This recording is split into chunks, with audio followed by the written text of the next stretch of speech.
Yuri എന്ന ഈ പെൺകുട്ടിയെ അവളുടെ പണക്കാരികളായ ഫ്രണ്ട്സ് ഒരു വേലക്കാരിയെ പോലെയാണ് ട്രീറ്റ് ചെയ്യുന്നത്. ഫുഡ് എടുത്തുകൊണ്ട് വന്ന് കൊടുക്കാനും അവർക്കിഷ്ടമില്ലാത്ത ഭക്ഷണം യൂറിയെ കൊണ്ട് കഴിപ്പിക്കാനും ഒക്കെ അവർ അവളെ നിർബന്ധിക്കും. അതും പോരാതെ യൂറി നല്ലപോലെ പഠിക്കുന്ന കുട്ടിയായതുകൊണ്ട് എക്സാമിന് വരുന്ന ചോദ്യങ്ങളെല്ലാം ഗസ് ചെയ്ത് അവർക്ക് പറഞ്ഞു കൊടുക്കാനും ആ പണക്കാരി ഫ്രണ്ട്സ് അവളെ പണം കൊടുത്ത് നിർബന്ധിക്കും. തങ്ങൾക്കിഷ്ടമല്ലാത്ത കുട്ടികളെ സോഷ്യൽ മീഡിയയിൽ ഫേക്ക് അക്കൗണ്ട് തുടങ്ങി അറ്റാക്ക് ചെയ്യാനും അവർ യൂറിയോട് പറയാറുണ്ട്. പണത്തിന്റെ ആവശ്യമുള്ളതുകൊണ്ട് പാവം യൂറി എല്ലാം ചെയ്തു കൊടുക്കും. ആ സ്കൂളിലെ എല്ലാ കുട്ടികൾക്കും ഈ രണ്ട് കുട്ടികളെ എന്തോ കാരണം കൊണ്ട് ഭയമാണ്. അങ്ങനെ ഇരിക്കെയാണ് ഫ്രണ്ട്സ് എക്സാമിന്റെ ഒരു ഉത്തരം തെറ്റായിട്ടാണ് എഴുതിയത് എന്ന് മനസ്സിലാക്കുന്നത്. അവർ യൂറിയോട് സ്റ്റാഫ് റൂമിൽ ചെന്ന് അത് തിരുത്താൻ ഓർഡർ ഇടും. പക്ഷെ യൂറിക്ക് അത്ര വലിയ കാര്യം ചെയ്യാൻ പേടിയാണ്. അപ്പോഴാണ് നാനോ എന്ന ന്യൂ സ്റ്റുഡന്റ് അവിടേക്ക് വന്ന് താൻ ആൻസർ ചേഞ്ച് ചെയ്യാമെന്ന് പറഞ്ഞ് കൂളായി പോയി ആൻസർ തിരുത്തി എഴുതും.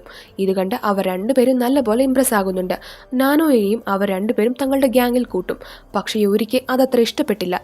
യൂരി തന്റെ കയ്യിലുള്ള പണം കൊണ്ട് അമ്മയ്ക്ക് പുതിയൊരു ഫോൺ വാങ്ങി നൽകുകയാണ്.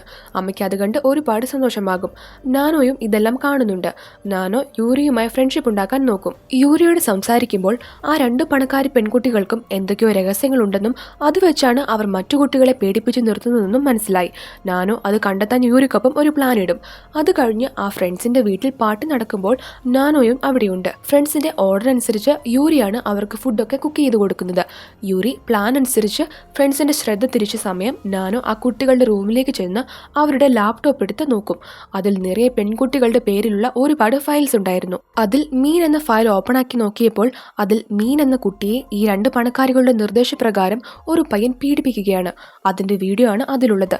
അങ്ങനെ ആ സ്കൂളിലെ ഏറെക്കുറെ എല്ലാ പെൺകുട്ടികളുടെ പേരിലുള്ള ഫയൽസും അതിലുണ്ട്.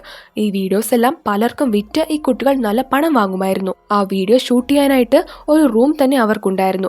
അങ്ങനെ സ്ക്രോൾ ചെയ്ത് പോകുമ്പോൾ നാനോയെ അത്ഭുതപ്പെടുത്തിക്കൊണ്ട് ദാ അവിടെ യൂരിയുടെ പേരും കിടക്കുന്നു. അത് ഓപ്പൺ ആക്കാൻ ക്ലിക്ക് ചെയ്തതും ആരോ നാനോയെ പിന്നിലൂടെ വന്ന് ബോധം കെടുത്തിക്കളയും.